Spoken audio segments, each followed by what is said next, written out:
Guðspjallið skrifar Guðspjallamaðurinn Lúkas. Guði sé lof og dýrð fyrir sinn gleðilega boðskap. Guðspjall þessa 3. sunnudags í föstu að finna í Lúkasar Guðspjalli, kafla 11, versum 14 til 28 og hljómar svo. Jesús var að reka út illan anda og var sá mállaus. Þegar illi andinn var útfarinn, tók málleysinginn að mæla og undraðist mannfjöldin. En sumir þeirra sögðu með fulltingi Beelzebuls, höfðingja illra anda, rekur hann út illu andana. En aðrir vildu freista hans og kröfuðu hann tákn af himni. En hann vissi hugrenningar þeirra og sagði við þá, hvert það ríki sem sjálfu sér sundurþykkt, leggst í auðn og hús fellur á hús. Sé nú Satan sjálfum sér sundurþykkur, hvernig fær ríki hans staðist? Fyrst þér segið að ég reki illu andana út með fulltingi Beelzebuls, en reki ég illu andana út með fulltingi Beelzebuls, með hverju reka þá yðarmenn þá út? Því skulu þeir vera dómarar yðar. En ef ég rek út illu andana með fingri Guðs, þá Guðs ríki þegar komið yfir yður. Þegar sterkur maður, alvopnaður, varðveitir hús sitt, þá allt í fríði sem hann á, en ráðist annar honum sterkari á hann og sigri hann, tekur sá alvæpni hans, hann treystir á og skiptir herfanginu. Hver sem ekki með mér á móti mér, og hver sem safnar ekki saman með mér, hann sundur dreifir. Þegar óhreinn andi fer út af manni, reikar hann eyði hrjóstur og leitar hælis, og hann finnur það ekki, segir hann, ég vil hverfa aftur í hús mitt, þaðan sem ég fór. Og hann kemur og finnur það sópað og prýtt, þá fer hann og tekur með sér 7 anda sér verri. Og þeir fara inn og setjast þar að, og verður svo hlutur þess manns verri eftir en áður. En hann mælti þetta, hóf kona inn í mannfjöldanum upp rödd sína og sagði við hann, sæll sá kviður þig bar, og þau brjóst þú mildir. Hann sagði, já, sælir eru þeir sem heyra Guðs orð og varðveita það. Þannig hljómar hið heilaga Guðspjall, sé þér Kristur. Guðspjallin segja okkur frá því hvernig kraftaverk Krists, táknin sem hann gerði, sem og kenning hans, verk og kenningar með valdi. Þegar Jesú læknar sjúka, þá sýnir hann vald sitt yfir sjúkdómum. Rómverskur hermaður hafði skilið þetta, þegar hann bað Jesú að lækna þjón sinn. Hann mætti honum á veginum til þjónsins og segir, mæl þú eitt orð og mun sveinn minn heill verða. Því að sjálfur ég maður sem verða að lúta valdi og ræði yfir hermönnum, og ég segi við einn, far þú og hann fer, og við annan kom þú og hann kemur, og við þjón minn gjör þetta og hann gjörði það. Þessi hermaður skildi að Jesús hafði vald til þess að mæla eitt orð, og það varð eftir orðum Krists. Hann hafði vald yfir sjúkdómum og hann hafði vald til þess að lækna þjón hans. Og þetta vald sem Jesús hafði yfir sjúkdómum og yfir veikindum sýndi það líka að Jesú fór með annað vald til þess að fyrirgefa syndir. Við þekkjum vel söguna af lama manninum, og vinir hans fóru með hann upp á þak á húsið þar sem Jesú var, og rufu gat í þakið og fýruðu hann niður með reipum. Og það fyrsta sem Jesús segir við hann þegar hann sér hann syndir þínar eru fyrirgefnar. Oftast sitja náttúrulega fræðimenn sem að þetta gremst, og þeir spyrja sjálfum sig hvaða vald hefur hann til þess að fyrirgefa syndir. Það ekki Guð einn sem getur fyrirgefið syndir. Eftir hann hafði fyrirgefið þeim, þá vissi Jesú hvað þessi fræðimenn hugsuðu, og hann segir við þá. Þetta stendur í Mattheusarguðspjalli 9. kafla 7. versa. En til þess að þér vitið að mannssonurinn hefur vald á jörðu til að fyrirgefa syndir, þá segið þér, og nú talar hann við lamamanninn, statt upp, tak rekkju þína og far heim til þín. Hann hafði vald yfir sjúkdómum, vald til þess að fyrirgefa syndir. Eins þegar hann kendi í samkundunum, kendi hann ekki eins og fræðimennirnir, heldur eins og sá sem vald hefur. Fræðimennirnir voru vanir að rekja heimildir sínar. Þeir kendu það sem þeir hefðu meðtekið af sínum læri feðrum, og sögðu gjarnan, eins og ég heyrði af mínum læri föður, síðan kom nafn, og hann heyrði af sínum læri föður, og þaðan kom annað nafn, og sá heyrði af sínum læriföður, og enn kom annað nafn, og þannig átti að vera hægt að rekja lærdóminn alveg tilbaka til Móse. Þeir hugsuðu sem svo að þeir tóku sér ekki vald, heldur að þeir stóðu í hefð þar sem menn höfðu meðtekið og kennt áfram. Jesús talaði ekki eins og þeir. Hann talaði eins og sá sem hefur vald. Við lesum til dæmis í Mattheusarguðspjalli 5. kafla 21. og 2. vers. Þegar þér hafið heyrt að sagt var við forfeðurna, þú skalt ekki morð fremja, sá sem morð fremur skal svara til saka fyrir dómi. En ég segi yður, hver sem reiðist bróður sínum skal svara til saka fyrir dómi. Jesús sagði ég segi yður, hann sagði sannarlega segi yður. Það kom frá honum sjálfum, hann hafði vald yfir kenningunni. Og á öllum sviðum fór Jesú með svoleiðis vald. Jafnvel þótt fræðimennirnir gátu efast að hann hefði raunverulega vald til þess að kenna eða raunverulega vald til þess að fyrirgefa syndir, þá var erfitt að efast hitt. Að hann hefði vald til þess að lækna sjúkdóma og gera mikil tákn. Að hann stillti storminn á Galíleuvatni. Að hann sýndi vald sitt yfir náttúruöflunum. Að hann jafnvel reisti upp son ekkjunnar frá Naim, frá dauðum, og sýndi þannig að hann hafði vald yfir lífi og dauða. Og nú í Guðspjalli dagsins hefum við heyrt hvernig hann sýndi vald sitt yfir illum öndum og rak þá út. Jesú hafði mikið vald. Þeir gátu efast sumt, en annað var alveg augljóst fyrir öllum. Hvernig gat það verið? Hvernig áttu fræðimennirnir sem vildu afneita Kristi, vegna þess að vildu afneita kenningu hans, hvernig áttu þeir að gera það? Þeir þá þurftu einhvern veginn að útskýra öll þessi tákn sem Jesú gerði. Því ef þeir gátu ekki fundið einhverja skýringu á táknunum, þá urðu þeir líka að taka afleiðingunum af því sem Jesú gerði. Því þeir sáu það sama og allir aðrir, blindir fá sýn, haltir ganga, líkþráir hreinsast og daufir heyra, dauðir rísa upp og fátækum flutt fagnaður erindið, eins og stendur í Mattheusarguðspjalli 11. kafla 5. versi.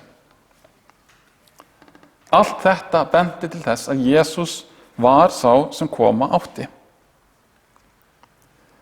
En þá ályktun vildu þeir ekki draga.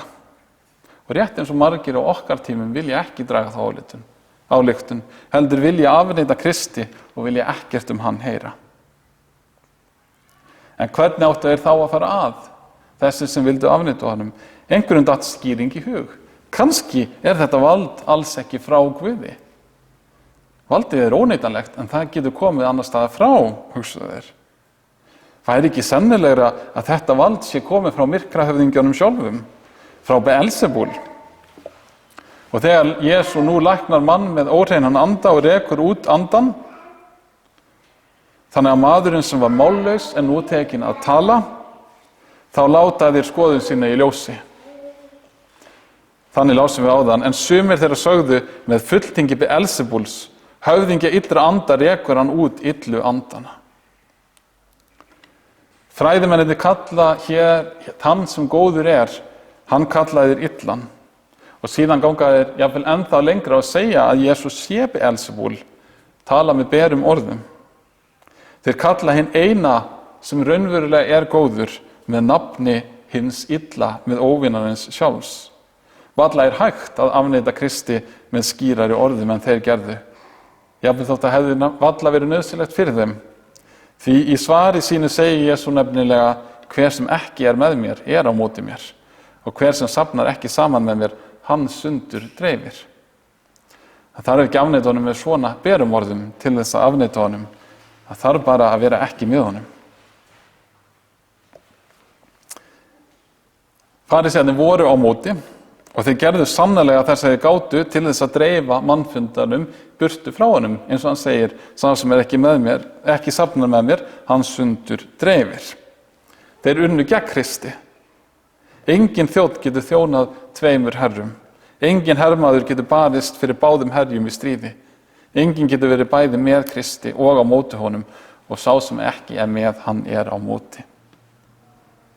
Þá hann utan við hjálpræði Krists. Þá hann utan við fjölskyldu hans og fær ekki fyrirgefningu synda sína, heldur hann á vegi glötunar. Og þess vegna tengist þessi frásögn líka ófyrirgefanlegri synd gegn heilugum anda. Það kemur ekki fram hér í Guðspjalli dagsins, en í hliðstæðu textunum sem við finnum í 12. kafla Matteusar Guðspjalls og 3. kafla Markúsar Guðspjalls, þar stendur það. Og við getum lesið til dæmis úr Markúsar Guðspjalli, 3. kafla 28. til 30. vers. Sannarlega segi ég yður, allt verður mannanna börnum fyrirgefið, allar syndir þeirra og lastmælin, hve mjög sem þeir kunna að lastmæla. En sá sem lastmælir gegn heilugum anda fær eigi fyrirgefningu aldur. Hann er sekur eilífa synd. En þeir höfðu sagt, óhreinn andi í honum. Þessi eilífa synd, þessi synd gegn heilugum anda snerist það að þeir höfðu talað Jesú sem myrkra höfðingjan, eða eins og hann væri að lækna með valdi myrkra höfðingjans. Það ekki verk heilags anda það að vekja trú á Krist. Og þannig að sá sem ekki vill játa vald Krist og að játa að það sé frá himnum komið, eða að hann sé sá sem koma átti, eða að hann hefur vald til þess að fyrirgefa syndir, eða að hann hefur fyrirgefið syndirnar, syndir þínar. Sá sem afneitar því, hann afneitar Kristi og lætur því ekki heilagan anda vinna sitt verk. Hann spyrnir gegn heilugum anda og þá í syndum sínum. Hann enn á vegi glötunar og að lokum verður of seint að iðrast og þá fær hann aldrei að eilífu fyrirgefningu synda sinna. En Jesús sýnir líka hver hinn rétta játning. Því rök fræðimannanna standast bara ekki. Hvers vegna ætti myrkra höfðingin einlega að brjótast á móti eigin ríki, eyðileggja þau virki sem hann hefur byggt? Ef hann hefur náð mönnum á vald sitt eða á vald ára sinna, þá fer hann ekki að leika sér að því að ráða skegg sjálfum sér og frelsa þá. Það gengur bara ekki upp að Jesús sé í slagtogi við Beelzebúl þegar hann allan tíman og opinberlega berst gegn honum. Jesús líkir myrkra höfðingjanum við sterkan mann sem ver hús sitt. Á meðan hann hefur völd friður í húsinu, þar að segja að hann ræðst ekki á þá sem eru undir hans valdi. En svo kemur sá sem sterkari og sigrar hinn sterka. Jesús sá. Hann sá sem máttugri og hefur meira vald heldur en myrkra höfðingin. Hann ræðst á hann og sigrar hann og skiptir herfanginu. Hann rekur burt alla illa anda. Hann skiptir til sín þeim sem hann hefur frelsað. Hann sá sem samkvæmt 1. Mósebók 3. kafla 15. versi mun merja höfuð höggormsins. Hann vann sigur sinn yfir hinum illa. En þó auðvitað til einskis að vera frjáls undan valdi óhreina andans ef maður síðan ætlar að láta húsið standa tómt þar á eftir. Verndarlaust og án ábúenda, þá auðvitað hinum illa auðvelt, sama hversu sigraður hann að snúa aftur og gera jafnvel illt verra. Kristur hefur sigrað hinn illa endanlega, en það nýtist okkur lítið ef við viljum ekki gangast undir vald Krists og fyllast heilugum anda. Þá erum við enn berskjölduð gagnvart hinum illa. Megi svo ekki verða. En að lokum okkur líka sagt að húsið þarf alls ekki að vera án ábúanda. Því það greinilega best að vera undir valdi Krists. Það greinilega best að vera fylltur heilugum anda. Konan okkur í mannfjöldanum hafði skilið þetta. En hver gat notið verndar hans? Það hlaut þá að vera fjölskylda hans og kannski framar öllum móðir hans. Enda hrópar hún, sæll sá kviður þig bar og þau brjóst þú mildir. Sú sem var í fjölskylda hans, hún naut verndar Krists. Hún naut verndar hins sterka manns sem sigrað hafði yfir Beelzebúl. Sannarlega, sá sem hluti af fjölskyldu Krists, það að segja sá sem hluti af húsi hans, nýtur hans verndar. En það ekki framar öllu bókstafleg fjölskylda hans eins og þessi kona virðist hafa hugsað. ekki er það sérstaklega María mey, heldur eins og Jesús segir í síðasta versi Guðspjallsins. Hann sagði, já, sælir eru þeir sem heyra Guðs orð og varðveita það. Okkur eru gefnir sömu kostir og fræðimennirnir og allir hinir sem til staðar voru. Okkur er greint frá kraftaverkum og táknum Krists. Blindir fá sýn, haltir ganga, líkþráir hreinsast, daufir heyra, dauðir rísa upp og fátækum er flutt fagnaðarerindið. Og hvað gerum við með allt þetta? Ætlum við eins og fræðimennirnir og aðrir guðleysingjar að afneita Kristi? Eða viljum við trúa orðum hans og játa að með honum er Guðs ríki komið yfir okkur og ekki bara komið yfir okkur, heldur komið til okkar ef við tökum á móti því. Dýrð sé Guði Föður og Syni og heilögum anda, svo sem var í upphafi, er enn og verða mun aldir alda. Amen.